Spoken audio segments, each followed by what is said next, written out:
Il m'a été proposé aujourd'hui par Delphine pour cette soirée de venir parler de tendance. Alors, moi j'aime pas me positionner en sachant, donc j'ai été plutôt de chercher des tendances qui redessinent un peu le tourisme, parce que je pense que ces derniers mois, dernières années, on a eu assez d'articles, de présentations qui disent voilà comment ça va se passer dans 5 ans, et je crois que ces 18 derniers mois, ça s'est pas passé exactement comme tout le monde avait prévu. Donc l'idée c'est plus de lancer des pistes, des choses qui mettent un petit peu en alerte, qui peuvent refaire penser à la fois les comportements sociétaux, l'offre et la demande, au niveau des clients et au niveau de l'offre, et ce sera assez complété par les collègues de l'ABT qui vont plutôt aborder les parties un petit peu plus chiffrées, qui feront écho à ça ou qui pourront mettre d'ailleurs en débat ce que moi je vais vous présenter.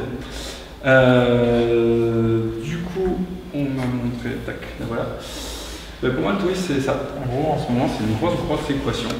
C'est des mathématiques. C'est un sacré boudi-boudga de choses. Et en engranger, quand on est chef d'entreprise ou institutionnel du tourisme, et qu'il faut mettre tout à côté, dans les tendances, les comportements de clientèle, et puis en même temps mettre tout ça dans une logique de responsabilité sociétale des entreprises, du tourisme durable, de plus parler de tourisme mais parler de voyageurs, faire aussi du lien avec les habitants, parce qu'on est dans un secteur qui touche le cadre de vie local, de comment on alimente le tourisme de proximité, qui touche aussi l'économie de proximité, qui n'était pas exactement ce qu'on faisait il y a 15 ans.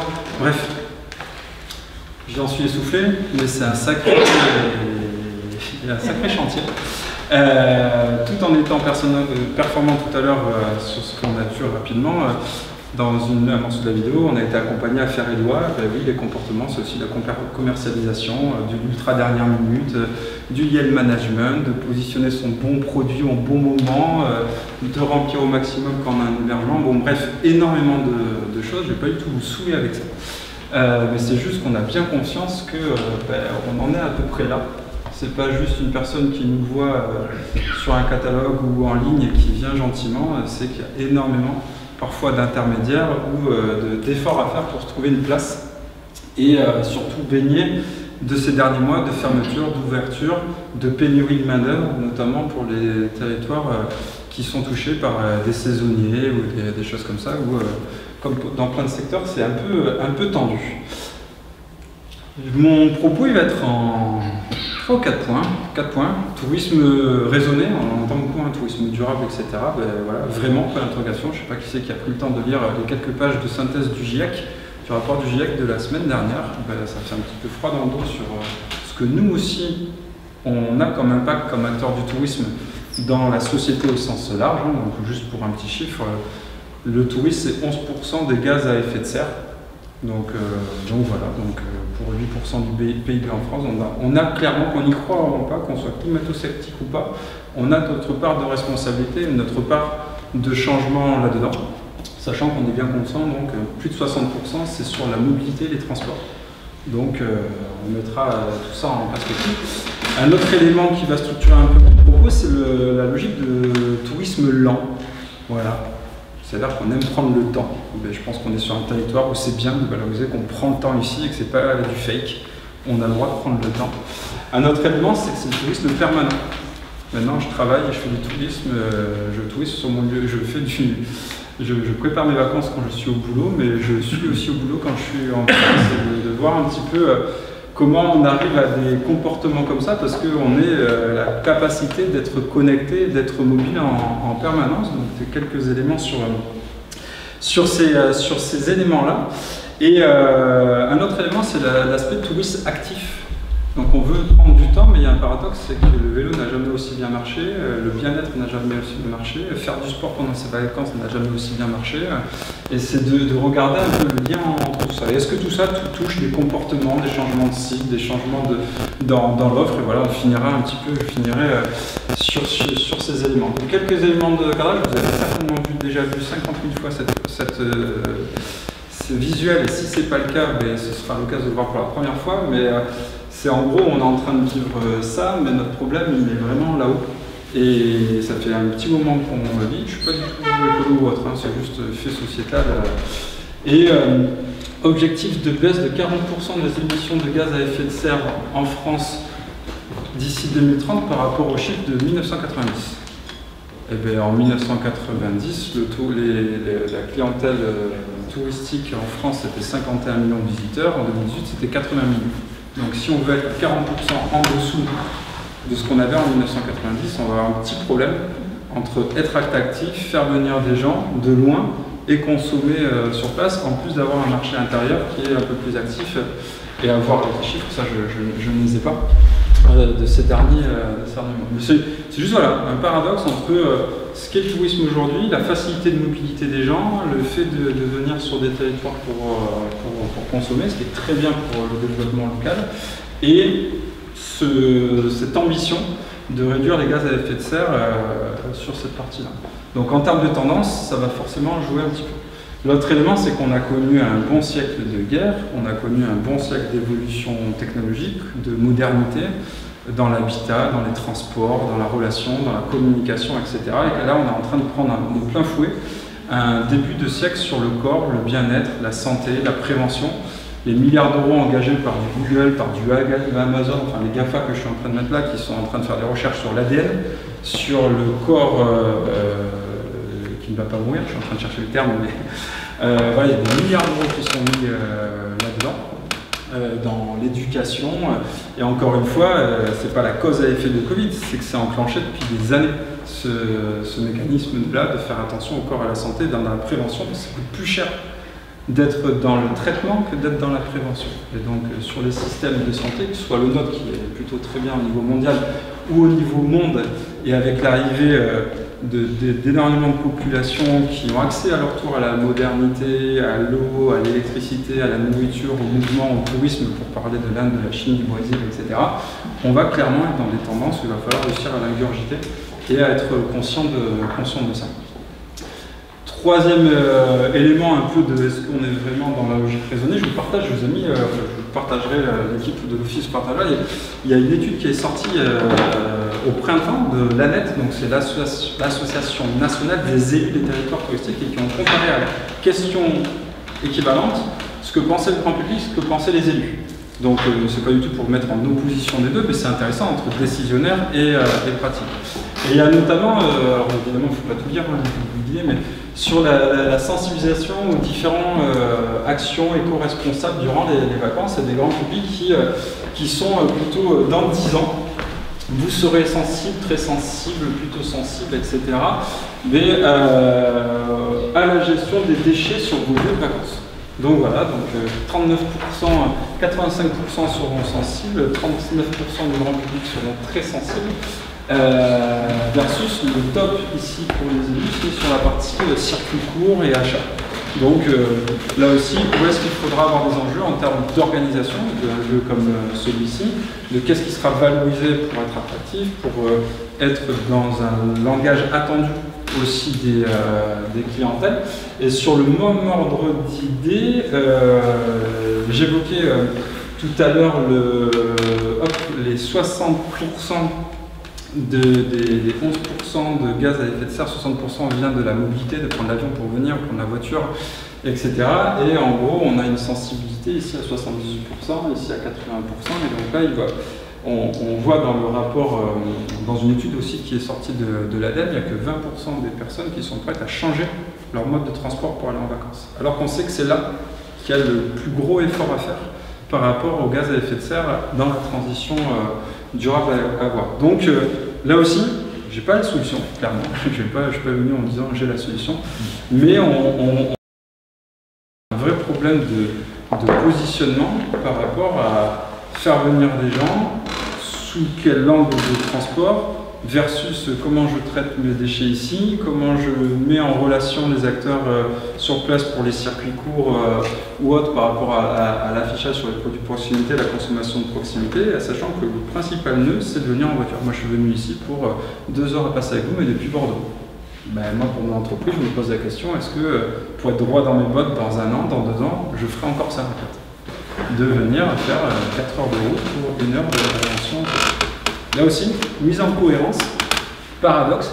Est-ce que à l'horizon des objectifs qu'on doit avoir sur nos déplacements professionnels, une manière de consommer, mais du coup pour ce qui nous concerne, la manière de consommer des clientèles qu'on accueillera, est-ce qu'on n'aura pas des personnes qui feront des choix parce qu'ils seront face à des paradoxes réels dans leur façon consommer. Donc l'étude est super bien faite, il y a plein de chiffres comme ça, mais je ne vais pas vous asséner de chiffres. En tout cas, en termes de tendance, moi ce que ça fait ressortir, alors tendance ne veut pas dire nouveauté, hein. C'est deux choses différentes. Je ne suis pas venu faire un topo sur des choses que nouvelles, mais plutôt des choses qui s'ancrent éventuellement dans le temps. Et notamment, tourisme lent, donc c'est slow tourisme que vous avez déjà dû entendre parler, pour une économie locale et pour la logique de préservation de l'environnement. Mais pas pour rester dans les nuages quand on dit ça, parce que le durable, c'est pas nouveau hein, non plus. Il y a les trois piliers d'économie, d'environnemental et de social. Mais comment vous, dans votre offre, dans votre mise en réseau, demain portée par l'Office de tourisme, portée par un niveau départemental, portée par les filières, etc., portée par parfois vos partenariats entre vous. Hein. J'ai entendu, il y a quelqu'un qui fait des glaces, comment il bosse avec le gîte, qui bosse avec le commerce de proximité, etc. Mais ça aussi, comment ça nourrit le randonneur qui va passer, comment on lui fait prendre un temps lent dans sa consommation touristique, vertueuse, engagée, militante, presque dans ce que je vais proposer dans l'offre, et qui mixe un petit peu ça. Là, c'est une capture d'écran d'une photo d'un camping qui a installé ses bornes de recharge électrique. Un camping en Dordogne a expérimenté autre chose, c'est qu'il met à disposition des voitures en location, notamment spécifiquement pour ceux qui viennent en camping-car, parce qu'aller vadrouiller sur les routes de Dordogne en camping-car, mais il a mis en location des voitures électriques auprès de ces camping-cars qui restent 2 jours sur son camping. Voilà un exemple de comment je lie une action à cette orientation un petit peu de mobilité propre et de protection de l'environnement. Évidemment, le sujet agritourisme, je ne vais pas du tout en parler puisqu'il va y avoir toute une...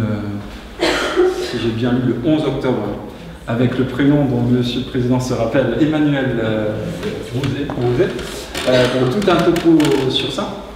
Et derrière aussi ce côté vertueux d'économie de proximité, économie locale, toute cette dynamique de circuit court. Alors, qui n'est pas tombé sur ces derniers mois d'une dynamique venant d'une collectivité, ou d'une filière, ou d'une CCI, ou je ne sais quoi, des outils de mise en relation entre l'offre et la demande pour faciliter l'achat en proximité. Alors, sur une plateforme micro-locale, je doute sur la pérennité des choses, parce que c'est quand même compliqué en termes de volume et de logistique. Mais là, c'est, j'ai perdu le nom, mais c'est par ici d'ailleurs, un site internet qui référence, où ils mettent le nombre de personnes, le nombre de livraisons, le nombre d'offres, pour faciliter justement cet achat en circuit court et de numériser,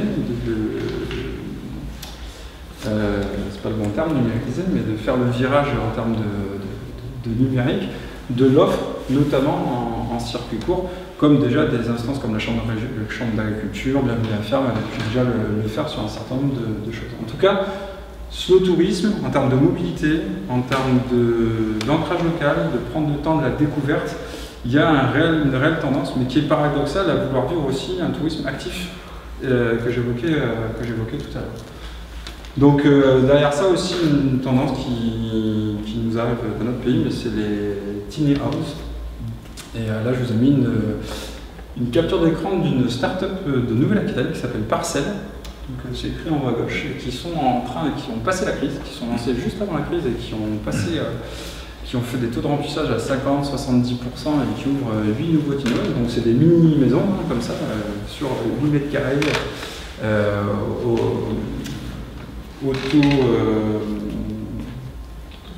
autosuffisante, merci beaucoup. Et il s'avère que Parcel a un axe d'attaque qui peut être intéressant d'ailleurs pour vous, c'est qu'il s'installe sur des exploitations agricoles ou viticoles. Donc en termes de diversification, pour ceux qui sont déjà sur le côté de tourisme et agritourisme, voilà, c'est des choses qui sont en train de se mettre en œuvre, qui est pas trop mal sur ce côté slow tourisme encore une fois. Kantar, une boîte qui fait aussi des études, a sorti une étude sur le durable que vous pouvez retrouver en ligne et qui est très bien faite aussi sur quel est en fait le réel élément déclencheur pour les gens quand on parle de durable ou de slow tourisme, des choses comme ça. Est-ce que ça fait mieux vendre? Est-ce que ça fait pas mieux vendre? Est-ce que c'est un critère différenciant? Donc là, évidemment, c'est pas les chiffres, mais ce qu'on arrive, c'est que cette notion de tourisme durable, en fait, elle n'est pas forcément évidente compréhensible de toutes, mais il y a quand même un engagement une fois que c'est compris.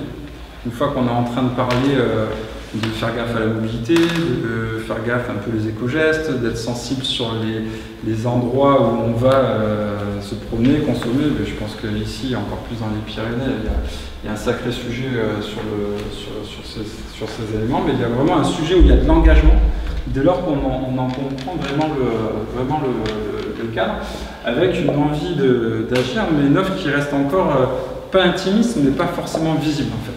Mais d'un autre côté, ce qui est hyper intéressant dans l'étude, c'est que les labels qui mettent en avant les durables ont quasiment zéro notoriété.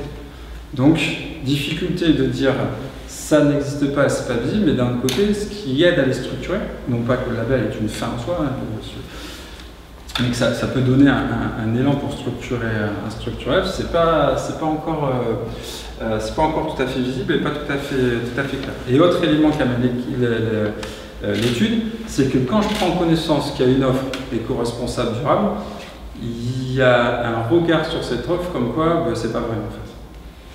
On est sceptique sur la réalité des informations qui sont partagées.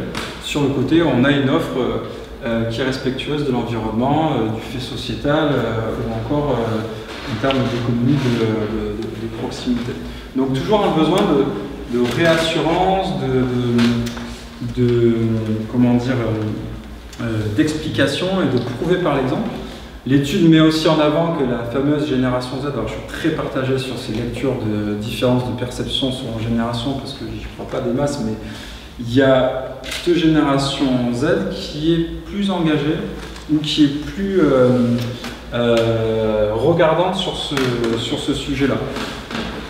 Honnêtement, il faut voir, parce que est-ce que c'est elle aujourd'hui qui consomme particulièrement ces produits-là ou pas, je ne sais pas. Est-ce que c'est elle qui a le même pouvoir d'achat que ceux qui sont de la génération d'après, qui partent peut-être plus en vacances ou pas? Il faudrait vraiment rentrer un peu plus finement dans ce cadre-là. Par contre, là où il y a une réalité, c'est que quand cette génération booste un élément de tendance sociétale comme la honte de prendre l'avion, je ne sais pas si vous avez vu passer ça l'année dernière, le flight shame, mais il s'avère que l'impact sur certains vols, sur certaines compagnies, sur certaines rotations aériennes a été réel en termes de remplissage et en termes d'impact. Donc, et derrière, c'est le côté, pas que réseaux sociaux, mais vraiment une dynamique de toute une génération qui dit maintenant, il ne faut plus prendre l'avion. Alors évidemment, après, quand on peut partir à Barcelone pour 50 balles, on réfléchit un peu, mais c'est un vrai phénomène qu'il va falloir réussir à suivre.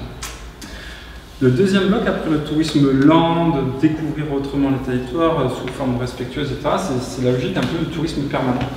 Alors on a la chance de bosser dans un secteur où on ne sauve pas des vies, mais on peut contribuer au bien-être. Donc moi je trouve que je suis en tourisme permanent. Voilà. J'ai voyagé, fait mes 2 petites heures, j'ai vu les paysages, je faisais super beau, j'ai vu les Pyrénées, je suis arrivé là, c'était magnifique. Pour le truc que j'ai fait, j'ai pris la photo, je rencontre des gens. Bref, mais il y a derrière ce tourisme permanent une tendance qui arrive. D'ailleurs, il y a toute une recherche qui a été faite, des articles et ça, sur ce qu'on appelle la workation. Donc en fait, travailler, work et vacation pour les vacances. Donc lié télétravail et voyage, tout ce qu'il y a sur plein de métiers où je peux être travailleur nomade, la démocratisation des tiers-lieux, pas que en France, hein, je suis en train de parler d'aller faire ces missions de codage en freelance à Bali, en Indonésie, sur une île en Grèce, en Espagne, mais aussi l'adaptation qu'ont eu plein d'hébergements ces dernières années à rendre disponible aussi le Wi-Fi, en montant en qualité sur les équipements, etc. Et c'est certainement mieux de prendre son café avec vue sur la vallée, en traitant les mails le matin, que le faire au bureau après avoir pris le tramway ou s'être pris les bouchons en arrivant sur Pau ou autre. Ce n'est pas forcément la règle, c'est pas la tendance absolue, mais il y a quelque chose qui se trame par rapport à là. Donc je sais pas, peut-être dans les discussions qui suivront, quelqu'un me dira, mais moi j'ai en effet positionné ou mis dans mes argumentaires pour être référencé en ligne ou dans les photos que j'ai valorisées, etc., une possibilité de venir faire le travail. C'est le cas de ce domaine-là, domaine du Duc, je ne me rappelle plus exactement, c'est un peu trop, mais dans sa première page, tenter le gîte de charme à la campagne et marquer télétravail. donc voilà, je mets ma main à couper qu'il y a 3 ans, il y a 4 ans, il y a 5 ans, ça n'existait pas dans son argumentaire. J'ai fait une capture d'écran un peu plus locale, Gîtes de France Béarn Pays Basque, où là aussi, on tape télétravail en gîte sur Google, on ressort ça avec un petit topo explicatif, et il y a la sélection de 68 offres, je ne sais plus exactement, oui, 62 offres sur Gîtes de France Béarn Pays Basque, sachant qu'on est tous d'accord qu'il y a bien plus d'offres que là, donc il y a quelque chose qui filtre à un moment pour trouver une réponse à cette demande. Et donc un petit chiffre, 54% des Français estiment que le travail permet de partir plus fréquemment en vacances et de rallonger les week-ends. Donc ce lien dans l'imaginaire des travailleurs qu'à un moment, je peux tout à fait aller faire une séquence de télétravail sur un vendredi pour être sur place dès 17 h dans mon gîte. Moi j'ai déjà fait 3 fois depuis le début de l'année, sur des week-ends avec les copains, de partir à 8 h le matin, d'arriver au gîte pour 10 h, de faire ma journée de travail, les potes qui arrivent à 18 h, sauf que je suis déjà là, et les bières sont au frigo depuis 10 h le matin. Donc du coup, c'est éventuellement des nouvelles façons. Je ne sais pas si c'est le cas ici, par rapport à la cible qui est visée, peut-être pas. Mais il y a quelque chose autour de ça, être vigilant dans les tendances. Mais après, il y a la réalité des études et des chiffres actuels. Donc, avez-vous déjà envisagé de télétravailler depuis un lieu généralement réservé aux vacances? 44% disent non. Oui, mais je ne l'ai jamais fait pour 7%. Vu mon activité, je ne pouvais pas télétravailler. Ça, c'est toujours à voir, parce que c'est souvent corrélé à est-ce que mon entreprise me donne des possibilités aussi de télétravailler et d'adapter mes conditions. Donc voilà, il y a une frange là de 20% au milieu qui éventuellement est une cible à travailler. L'autre élément de tendance, c'est de rester sur place pour voyager. La tendance, l'anglicisme d'ailleurs, c'est staycation, pour stay, rester, et vacation, toujours pour les vacances. Et je pense qu'on a baigné dans ça confinement aidant, mais c'est de redécouvrir ce qu'il y a à proximité, de redécouvrir ce que veut dire proximité, de vous sur les offres, alors évidemment pas forcément quand on est hébergeur, mais encore on va voir un exemple sur ça, mais de comment je redécouvre localement les attraits, les choses à découvrir, quelle que soit l'activité à faire. Et il y a une étude qui est sortie avec ADN Tourisme, donc c'est la Fédération nationale des organismes de tourisme. Au-delà de ceux qui partent en vacances, 93% des Français ont réalisé des excursions, des balades, visites à la journée à proximité de leur domicile. Donc là, encore une fois, c'est en fonction de votre activité, plutôt activité de loisirs, de plein air qui a pris un énorme boom ces derniers temps. C'est comment j'arrive à valoriser. Et c'est là on retouche notre activité a autant d'intérêt pour les habitants que pour le voyageur de 1 jour, de 2 jours, de 3 jours, de 4 jours, de 15 jours. Et du coup, c'est là où collectivement, on participe au cadre de vie local et non pas à mon activité touristique, de mon hébergement ou de mon activité de plein air. Et ça, collectivement, c'est quelque chose d'assez intéressant à creuser. Je l'ai mis en capture d'écran, Saint-Martin, donc au-delà des océans. Qui derrière cette logique de staycation ont mis en place des chèques. Alors il y a eu des chèques solidarité, des chèques vacances, etc. qui ont été mis en place. Là c'est pareil, espace confiné, plus d'arrivées, plus de sorties, mais comment je fais consommer localement. Et ils ont, au-delà d'avoir mis en place des chèques, je crois 100 €, je crois que c'est une histoire, mais vous regarderez si ça vous intéresse. Il y a tout un article qui fait le bilan aussi de ça, de comment ces 100 € injectés, combien ils ont généré de retombées économiques et de dépenses par cette population locale. Donc là aussi, en termes de stratégie demain en lien avec ces tendances, demain est-ce que je mets cet argent pour promotion, est-ce que je mets cet argent pour aider les gens locaux à consommer localement, parce qu'en le faisant, ils injectent plus et les retombées sont pas bonnes. Donc là aussi, c'est des politiques, des stratégies de valorisation pour refaire consommer localement ceux qui habitent à forte proximité, voire qui habitent sur place. Dans la même lignée que cette logique de staycation, c'est la tendance qui n'est pas une nouveauté de la micro-aventure. Je ne sais pas si vous avez déjà entendu parler de ça, mais en gros, j'habite là et la micro-aventure, c'est d'aller faire désolé, vous allez chez les voisins, mais d'aller faire un trip, un camping, enfin un camping, une découverte quelconque en Chalosse ou autre, et d'y passer la nuit et de revenir et le lendemain aller bosser, quoi. Moi, je l'avais bien découvert, c'était dans les Cévennes, les Montpelliérains, juste à côté, je ne sais pas si vous connaissez, mais c'est l'entrée des Cévennes et c'est le Pic Saint-Loup. Et est organisé pour préserver l'environnement et faire gaffe. Des excursions, je débauche le soir, je vais au Pic Saint-Loup, j'y passe ma montée nocturne, mon petit bivouac protégé, le lendemain je suis au boulot à 9h. Ma micro-aventure, j'ai pris mon bol d'air, mais à proximité, j'ai découvert autrement mon espace de vie. Donc ça vient de... Il y a toute une littérature, hein, ça vient d'un aventurier qui, après avoir passé X années à découvrir le monde, a dit « je suis sûr que je peux découvrir à 2 heures de chez moi énormément de choses ». Et donc c'est comme ça que c'est structuré les choses. Donc ou marketing, ou vraie tendance de vente, ou vraie façon de marketer différemment, le découvrir autour de chez moi, mais c'est encore une fois en lien avec ce tourisme permanent, cette envie de découverte de l'autre aussi, tout en étant dans ce contexte que j'évoquais tout à l'heure de respect de l'environnement et de consommation locale. Ça fait le lien du coup avec ce tourisme actif qui pour moi aussi est une tendance assez forte. Donc 3 Français sur 4 pratiquent un sport de plein air, c'était les chiffres en 2016. Et ce qui est en train de se ressortir dans la littérature un peu sociologie du tourisme, etc., c'est je vais faire de la découverte, je vais faire le tourisme, je vais faire une pause dans ma vie, mais avec aussi une quête d'accomplissement. Cette pause dans mon année, les 2 semaines que j'ai passées, c'est aussi pour penser à moi, pour me poser peut-être l'accomplissement, c'est rien que lire un bouquin en fait, mais je vais le faire. L'accomplissement, c'est éventuellement faire mes X heures de randonnée parce qu'il faut que j'aille marcher tous les matins, mais c'est un accomplissement. Juste de s'arrêter de faire la sieste, c'est aussi de l'accomplissement. Mais il y a une volonté en fait de traduire son moment touristique, son voyage, par un objectif pas d'autre chose que l'accomplissement personnel. Et du coup, dans le boom du outdoor, donc je ne sais pas si c'est prévu dans des chiffres, moi je ne vais pas du tout en parler de la réalité, mais là c'est une capture d'écran de l'intégration du yoga pour des réveils, c'est une photo du site du Club Med, pour des réveils actifs, des séquences de yoga au matin, le boom du vélo, en tombant sur un article, j'ai mis cette capture d'écran parce que l'année dernière c'est plus 86% de trafic web sur le site France Vélo Tourisme où vous allez retrouver énormément d'itinéraires. Le boom sur le côté cyclotourisme est énorme.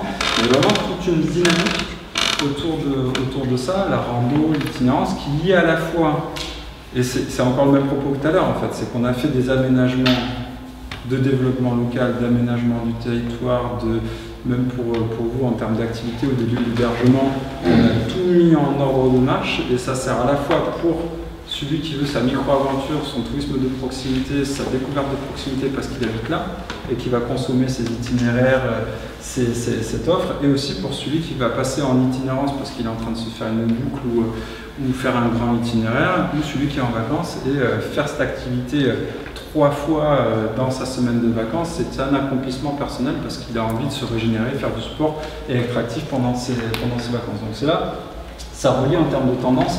Encore une fois, peut-être qu'il y a X temps ou plus de façon traditionnelle, on a des beaux patrimoines, on a une super gastronomie, on a des gens super sympas, on a une animation culturelle de fou. Mais peut-être aujourd'hui, le discours, c'est aussi la capacité d'être dans un tourisme actif en termes de rando, c'est déjà fait, mais de vélo, de parapente, de X choses, de yoga le matin, X choses qui peuvent enrober un petit peu cette entrée. Clin d'œil à toi Delphine, parce que j'ai vu ce matin dans une publication d'hier cette offre-là, donc ça s'appelle Recto Verso, d'un collectif qui s'est mis à réfléchir comment on peut aider des gens à organiser leur itinéraire parce qu'ils ne savent pas où trouver l'info tellement qu'il y en a partout. Ils ont des problèmes pour accéder au point de départ des itinéraires à mener. Ils ont un problème par manque de connaissances, d'expérience, de matériel, de savoir qu'est-ce qu'il faut amener dans sa valise ou plutôt dans son pactage, on va dire.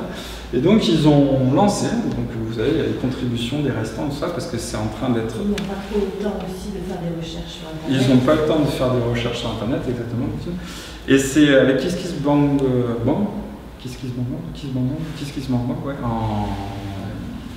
Qu'est-ce qu'ils vendent? En financement participatif, qui est encore en cours. Vous voyez, ils ont à peu près explosé les préventes par rapport à ce qu'ils avaient imaginé. Donc en fait, sur la partie recto, c'est une carte. Sur la partie recto, ils ont croisé avec IGN, ils ont fait un boulot de recensement énorme. Donc c'est la carte de France qui détermine des itinéraires qu'ils ont après été faire valider par IGN et par la Fédération Française de Randonnée. Voilà, on passe pas n'importe où, etc. Ça respecte ça. Et sur le verso, c'est tout le côté pratique pour s'organiser pour partir. Et tout ça c'est pas sur du numérique, c'est que je reçois chez moi et j'ai un objet en fait. Et je suis déjà en train de me mettre par là pour encore partir. Et dedans, pour être raccord avec ce qu'on s'est dit en tout début, que toutes ces tendances ne peuvent pas être en dehors du fait sociétal qu'on est en train de vivre, il y a la charte du randonneur éclairé ou responsable ou engagé ou militant, je ne sais plus quel terme ils ont mis dans mon temps tout ce bric-à-brac. Il y a la vigilance de comment je vais arriver à mon point de chute, en train, en avion, en covoiturage, comment je vais aller mon dernier kilomètre entre le train et mon lieu de départ, qui est toujours un vrai problème d'accès sur des territoires. Je pense que vous êtes vraiment confronté aussi à ça sur un territoire comme ici. Et donc voilà, il y a des choses qui sortent hors institution, qui ont carrément du sens par rapport à qu'est-ce que veulent et comment veulent consommer les clientèles, les visiteurs, les voyageurs, etc., quelle que soit la génération. Et donc ça vaut le coup, il y a le lien qui sera cliquable d'aller découvrir ça. Autre truc que j'ai vu passer, je ne sais plus pourquoi j'ai mis d'ailleurs, mais oui. Quand vous vous tournez vers l'écran, moi j'ai du mal à vous comprendre. Ah pardon, c'est bon? Mais depuis le début, parce qu'il ne faut pas recommencer. Autre élément sur le lien à son animal de compagnie. Donc là, quelques chiffres qui surramènent ton chien. Et là, pourquoi je vous ai mis ce slide de ça? Là, c'est au-delà des tendances générales, au-delà de ça, c'est qu'à un moment, il y a des niches. Alors, je ne commente pas, mais il y a des clientèles de niche où vraiment, derrière, il y a des vraies demandes, où l'offre n'est pas tout à fait structurée, où il y a des vraies attentes. Et pour un bon paquet de, je crois que je l'ai mis dans un, ouais, c'était là, pour 59% des interrogés, c'est aussi important d'avoir son animal de compagnie que d'apporter son enfant. Donc voilà, si vous êtes sur des cibles comme ça et que vous réfléchissez à vous équiper, ça vaut le coup d'aller voir un petit peu dans ces études qu'est-ce qu'il y a. Ah oui, il y a le fameux label Family Plus, mais là, Dog Friendly, Pet Friendly et tout ça, il y a énormément de choses. Vous savez, en aparté tout à l'heure, on parlait aussi de la clientèle de niche, plutôt LGBT, etc. Mais là aussi, il y a de la demande, mais l'offre n'est pas trouvable, n'est pas exploitable, et ça se structure. Et donc, c'est en termes de tendance, il y a énormément de choses à faire aussi au niveau de ça. Et pour finir, je vais mettre là, du coup, correctement, comme ça. Parce que je n'ai pas tout en tête, c'est un peu le côté quelle nouvelle norme touristique à venir au milieu de tout ça, et en fait c'est bourré de paradoxes. C'est pour ça au début que je disais que c'est une équation. Nous on fait beaucoup, on discute beaucoup, on voit pas mal de territoires, il y a certainement des données qui viennent corroborer tout ça, mais aujourd'hui on veut de l'air, du temps long, du sens à ce qu'on fait dans le vie quotidien et aussi quand on est en voyage, mais d'un côté on veut aussi se nourrir, on veut de l'action, on veut être actif, on veut ne peut pas que être passif et consommer bêtement. C'est là qu'on peut être consommateur. Et on a un cycle d'achat en ligne, et il faut être visible, et on consomme tout sur Google pour aller voir quelle est la meilleure offre, et on passe de Booking à Expedia par Airbnb. Mais d'un autre côté, je veux aussi être consommateur, fais gaffe localement s'il y a bien des produits de proximité, est-ce que la personne est du cru. La photo, j'ai tapé schizophrène sur Google. Ça vous donne un petit peu où j'en étais dans la réflexion. Et l'autre élément aussi, c'est que en gros, je le disais tout à l'heure, le lien avec le télétravail, alors c'est une tendance parmi d'autres, hein, je ne dis pas que c'est ça que ça va venir, mais depuis des années, il faut le Wi-Fi partout, dans les gîtes équipés, la 4G, la 5G, la 6G, la 10G dans 20 ans, les objets connectés, etc. Je disais c'était le siècle de la santé, parce qu'on n'a plus que le pacemaker, on a aussi le bracelet qui dit combien de pages j'ai fait, est-ce que j'ai bien mangé, est-ce que j'ai bien dormi, etc. En fait, on veut être connecté, mais d'un autre côté, je veux aussi ma déconnexion, être hyper paisible, arriver ici, écouter les oiseaux, etc. Et vous m'avez fait un parking de 100 places. Mais, franchement, mais sinon, je découvre. C'est ce lien entre être archi connecté de mon quotidien et quand je suis en vacances, je vais être déconnecté en décompression, qualité de vie et compagnie, mais il faut quand même ma wifi. Donc là aussi, c'est un paradoxe assez fort. L'envie de loisirs, donc budget vacances, mais aujourd'hui en tension, en compétition avec mon budget jardinage que j'ai mis, même si je suis en appart, à fond après le Covid, mon budget déco, mon budget loisirs. Donc là, c'est pas forcément l'opposition, mais voilà, il faut prendre en compte vraiment ces nouveaux éléments. C'est pas anodin et ça mérite en fonction des CSP, des urbains, de zones de vie et d'habitat, quelle est la part un petit peu de tout ça. Et l'autre élément de tendance que j'ai dit 2-3 fois sur le tourisme de proximité, nous pour le coup à la Mona, ce qu'on croit, c'est pas forcément le tourisme de proximité, c'est quel rôle on a dans l'économie de proximité. Et faire en sorte que cette mise en réseau local, que ça bosse entre acteurs locaux, que ce soit du tourisme, du culture, du commerce, du patrimoine, comment en fait ça fait circuler la richesse sur un territoire. Comment en fait ça donne vie au cœur du développement local, à l'aménagement du territoire, parce qu'on le fait à la fois pour des habitants, on le fait à la fois pour des touristes. Et quand je dis habitants, c'est pas forcément sur celui qui consomme. Mais je suis hébergeur, évidemment, la personne qui va me faire vivre, c'est peut-être un touriste plus ou moins éloigné qui vient passer la nuit, mais avoir sur ma table, avoir dans mon mobilier le mobilier de l'artisan du coin, avoir sur ma table les produits locaux du coin, passer les deals avec mon agriculteur du coin qui fait de l'agritourisme, enfin tout ce qui fait structurer votre offre. Pour moi, on est vraiment sur plus que le tourisme de proximité, on est vraiment sur cette économie de proximité, comment la valeur ajoutée et l'acte d'achat d'un voyageur qui vient, ça retombe peut-être déjà dans ma culture, mais aussi chez mon voisin, et parce que ça stabilise un petit peu l'économie locale. Autre élément sur le nouveau comportement, c'est une question, et ça m'a beaucoup éclairé sur une conférence que j'ai suivie il y a vraiment pas longtemps.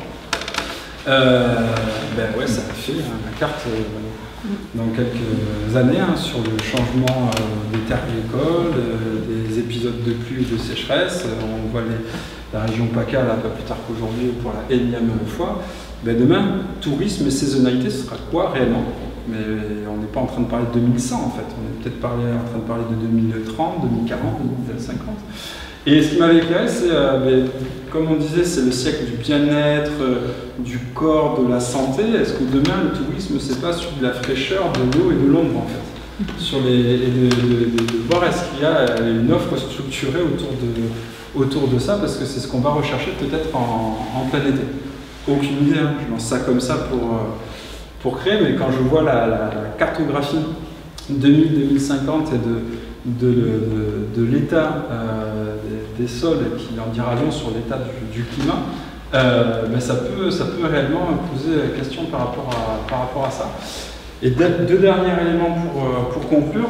Le premier, c'est malgré tout ce que je vous dis, le grand public, toujours sur cette étude de la net, là, dans 10 ans, parmi les affirmations suivantes, laquelle vous serez le plus proche, les Français seront plus flexibles dans l'organisation de vos vacances et partiront en fonction des opportunités. Donc là, plus forcément de lien direct avec la saisonnalité aussi, on le voit sur le premier propos, seraient prêts à partir tout au long de l'année. Donc c'est pas nouveau en soi, mais c'est des choses qui se confirment et en fonction des cibles ciblées. Ça peut jouer.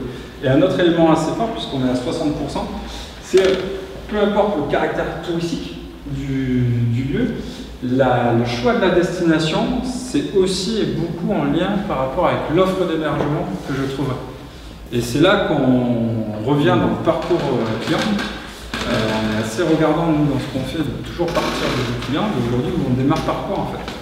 On démarre par j'ai envie de venir en Berne parce qu'on est en Berne, ou je démarre par Booking ou Airbnb pour voir quel est le bon logement qui me fait tilt et qui soit à 5 minutes de ce que je voulais découvrir. Je ne savais même pas, peut-être qu'il y avait quelque chose à découvrir autour, mais c'est un lieu où je vais me sentir bien, où je vais pouvoir faire ma pause dans un équipement qui a du charme, du confort, une belle vue, n'importe selon les critères de chacun. Mais on reste quand même de façon assez haute sur un déclic qui vient de l'offre d'hébergement quand je suis. Du coup, ça m'a fait faire une capture d'écran toute récente sur le deal qui vient d'être passé entre Airbnb et l'Association nationale des maires ruraux de France. Comment? C'est honteux. C'est honteux, peut-être, mais pour un certain nombre de territoires, c'est peut-être structurer une offre qui ne l'était pas, rendre commercial et commercialiser et visible une offre qui n'y était pas. C'est sûr que sur des territoires qui sont déjà saturés de ça, on peut tous créer au bout, mais en tout cas, voilà, c'est par où passent les clientèles, notamment celle-là comme plateforme comme d'autres. Mais là, encore une fois, la partie grand public, la partie décisionnaire, l'action qui a été choisie, c'est de se faire ce deal-là et toujours dans ce rôle de est-ce que ça aide ou pas au développement et à l'équilibre local, etc. Chacun se fera sa propre... Sachant que Airbnb ne fait pas d'impôts en France, etc. Hein. Au moins, c'est en train de se réguler. Oui, mais en tant que plateforme. Mais toujours est-il, c'est pas vieux, hein. C'est le 15 avril 2021, donc encore une fois, dans les tendances, on va être dans des démarches comme ça, sachant que Airbnb va mieux qu'à début de la crise, donc de Covid. On ne va pas trop s'en faire pour lui non plus. Mais en tout cas, ça me permet de finir avec la réservation en ligne. En gros, je ne vais pas enfoncer une porteur, puis je suis retombé sur le petit flyer à l'entrée des ateliers numériques, mais en gros, ce qui est rabâché depuis des années sur la nécessité de prendre un virage sur la commercialisation en ligne, ben, on y est plus que y être. Hein. Aujourd'hui, c'est par là que ça passe. À la fois sur des réservations bien en amont pour être sûr d'avoir un bien, mais de l'ultra dernière minute qui a été encore plus marqué par ces derniers mois. Une vraie attente de souplesse dans les annulations et les modifications de contrat qui vous met certainement dans la panade, mais qui est une vraie attente de clientèle. Et des intermédiaires toujours puissants. Qui sont toujours là d'ailleurs sur les activités de loisirs aussi, puisque le deuxième plus grosse plateforme qui s'appelle Expedia vient de signer un partenariat avec une plateforme qui s'appelle Get Your Guide, qui est le leader de la commercialisation des activités de loisirs, pour avoir toute l'offre sur une seule et même plateforme. Donc Expedia et ceux qui sont en activité de loisirs, Expedia est en train de créer des deals aussi sur ça. C'est pas nouveau, mais ça rachète, ça fait des deals à tour de bras. Et j'en ai fini avec mon propos. Merci Jean-Baptiste.